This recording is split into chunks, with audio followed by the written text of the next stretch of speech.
The Eagles are loaded with draft picks. About 13 picks in the top 100 over the next 3 drafts. But we got to convert these into actual football players. Let's talk for a minute, guys.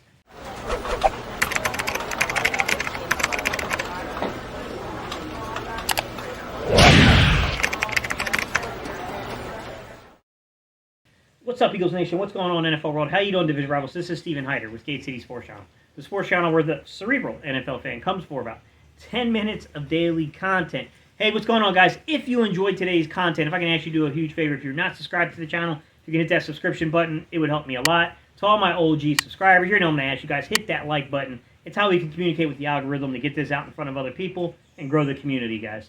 So today's topic, Howie Roseman fleeced the New Orleans Saints. And, I was really high on Mickey Loomis. I would have probably said Mickey Loomis is the innovator of a lot of things that Howie gets credited for. But, I know one trade, one scenario doesn't make an entire guy's career, but, boy, Howie fleeced him. Howie absolutely fleeced him, man. It just shows how good Howie is at working trade scenarios. That guy understands how to get the value out of things. I got to give him credit for that. He's, our process hasn't always been the best at identifying talent with said picks and things like that, but, man, we certainly know how to squeeze out the most opportunities.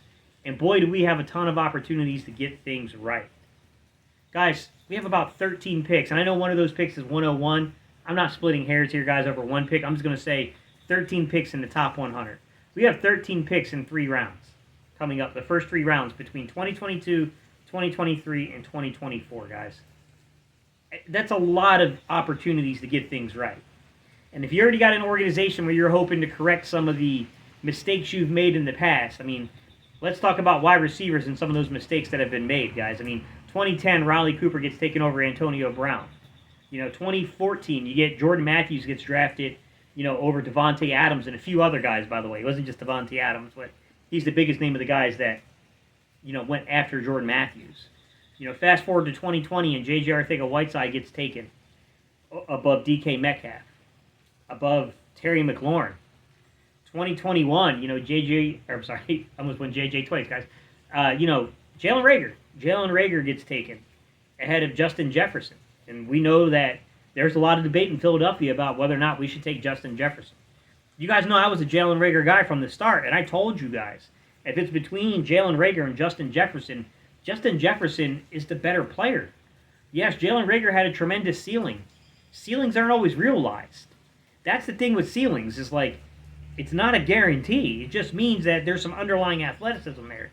But when you looked at, Justin Jefferson's film, man, that guy was a tremendous route runner. What he did with the head fake, to where he would divert his eyes one way, draw the cornerback's leverage that way, and then attack the leverage.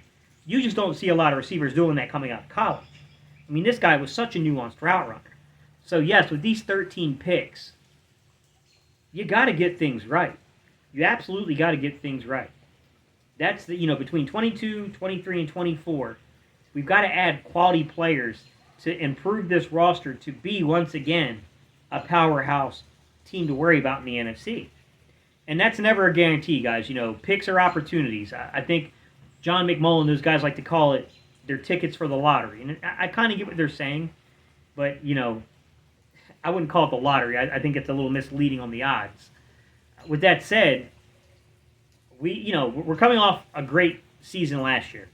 Let's be honest, man. What we did between Devontae Smith and the way we worked to get Devontae Smith, it was solid, man. How was Howie at his best? To taking a chance on Landon Dickerson, who was, a guy with a big injury concern, who was far better than a second-round talent, to be truthful, but slipped into the second round. Howie gambled and Howie won. To going in the third round and taking a young man that, he's a bit of a role player, to be quite honest, in Milton Williams. Tremendous initial pass rush move. There's some things to be desired as a down-in and down-out defensive tackle. I don't always love the way that he holds in terms of his play strength.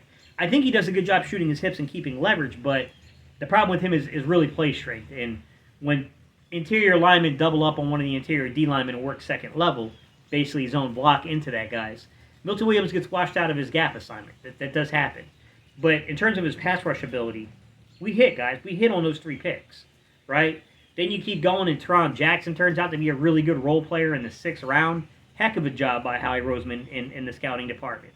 Kenneth Gainwell turned out to be a heck of a pick. They did a really good job last year. We have some momentum. We have rolled that momentum into a lot of opportunities to continue it.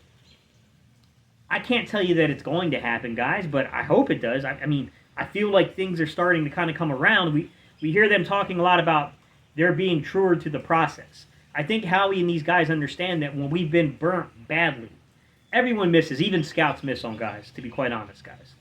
With that said, Howie said, when we have had our biggest faults, our biggest misses, it's because we didn't follow the process. We didn't follow the draft board. We started going away from what we had scouted, what we had said. And it got us. I think that they are more inclined now to stick to the script. We'll see how that plays out and how that works. But there's also the second side to this, guys, which is you don't have to draft all 13. You don't have to spend all 13 picks, I should say. You can trade for guys. And that may happen. We do have a little bit of time here. I know some of you guys are kind of like, man, we have all these picks, Steve. Why doesn't he use some of these? Like, use them. Get proven players. He's tried. Guys, he tried. He tried to get Calvin Ridley. The deal fell through. He tried to get Robert Woods. He wanted to go to Tennessee. I certainly understand you guys who are like, man, Steve, why didn't he at least make a play for Tyreek Hill? The $30 million is a big number. I'm not saying we couldn't have got him under contract. We could have done some things to get him under contract, but for every action you take, there's a subsequent action you can no longer take anymore. That's the opportunity cost. The opportunity cost would have been quite high on Tyreek Hill. I'm not saying that they're right in their assessment. I'm just saying that's probably how they assessed it, guys. You look at Devontae Parker. I don't know, guys. I don't know what to say about Devontae Parker. Could we have beaten the 3rd round? Sure. We could have easily, I don't even think you need to beat it. I think if you're in the neighborhood of what was being offered by New England, you're probably going to get Devontae Parker because they'd probably rather have him out of division than in division. But I would say this, for you guys that were Devontae Parker doubters, you got momentum on your side because it's not normal for you to trade a player in division, especially a player under 30 years old. He's got an injury concern. He's got an injury history. We know the talent level. Devontae Parker, he's not going to fail because of talent. It's because of the injuries. So apparently Miami felt comfortable enough dealing him inside. I mean, for some of you guys that were kind of holding back on Devontae Parker, I wasn't. I thought that given the Eagles' situation, you might have to take a risk on a guy like that. But they didn't do it. They got their own assessment. They got their own way of doing things, guys. But what I will warn is that the draft day's not here yet. So we can't assume that a draft day trade won't be made. We've done it before. Marquis Goodwin, I know he never really played for the Eagles, but, that was a draft day trade in 2020 where they went out to go get a veteran wide receiver with speed to bring in here because we knew we needed veteran receivers here that could play, and we needed more speed. And we were hoping Deshaun would be back. We were hoping Alshon would eventually return. Then you had Marquis Goodwin in theory, and it never really panned out. Past that, guys, I really don't know. You can look past the draft. You got cut-down dates in August, guys. You can do things to shape your roster as you try to build it. They can make trades at that point in time. August is another month where you will see trades happen.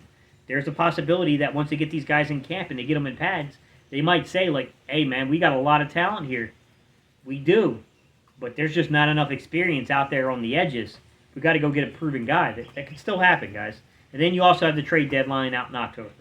So we can't really count our chickens before they hatch. We don't know if they're going to use any of these 13 picks or not.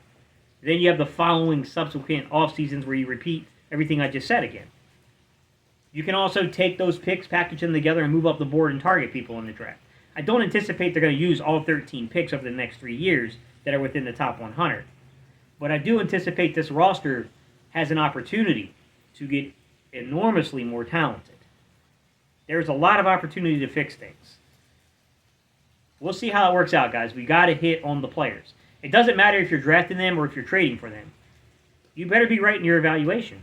I mean, he's got this 3-year period of time where with a 3-year contract extension, ironically, he's got a ton of picks to work with. We'll see what happens, guys. We'll see what happens. Hey, just real quick for y'all jump off here. Don't forget, guys, the draft guide is linked down below. Guys, I spent a lot of time and effort on that. I'll give you guys a little heads up. I'll hook you guys up with a discount code. So, in checkout, if you go to checkout, if you type in capital G, so Gate City with a capital G and a capital C, right? So Gate City 25. Capital G, capital C, Gate City 25. It'll give you 25% off your order, guys. So it'll knock it down to like $7.50, guys. It's over 90 pages. There's over 60 players broken down. You guys know how I do things, man. I went in depth, guys. I gave you really, really factual information about these players. All right, y'all. I appreciate you guys. I still got to get to work, man. I've been messing with the website today. I'm still messing around with the defensive draft guide. That's coming up soon. So, all right, y'all. Look down in the description. Peace. I'm out of here, guys.